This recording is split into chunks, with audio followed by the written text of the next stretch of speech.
পেটের পীড়ায় হাসপাতালে ভর্তি হয়েছিলেন কিলিয়ান এমবাপ্পে। চিকিৎসা শেষে হাসপাতাল ছেড়েছেন রিয়াল মাদ্রিদ ফরোয়ার্ড। জ্বরের কারণে ২৬ বছর বয়সী ফরাসি অধিনায়ক মঙ্গলবার অনুশীলন করেননি।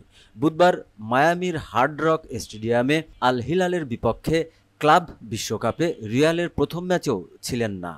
বৃহস্পতিবার রিয়াল মাদ্রিদ বিবৃতিতে জানায়, কিলিয়ান এমবাপ্পে অ্যাকিউট গ্যাস্ট্রোএন্টেরিটিসে ভুগছেন। তাকে বিভিন্ন টেস্ট ও চিকিৎসার জন্য হাসপাতালে ভর্তি করা হয়েছে। ঘণ্টাখানেক পরই অবশ্য ছাড়া পান তিনি।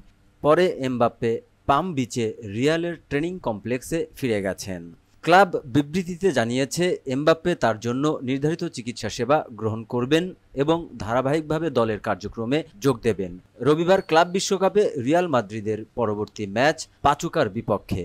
সেই ম্যাচেও যদি এমবাপ্পে ফিরতে না পারেন, তাহলে গ্রুপ পর্বের শেষ ম্যাচে ২৬ জুন খেলবেন তিনি। শেষ ম্যাচে তাদের প্রতিপক্ষ সলজবুর্গ।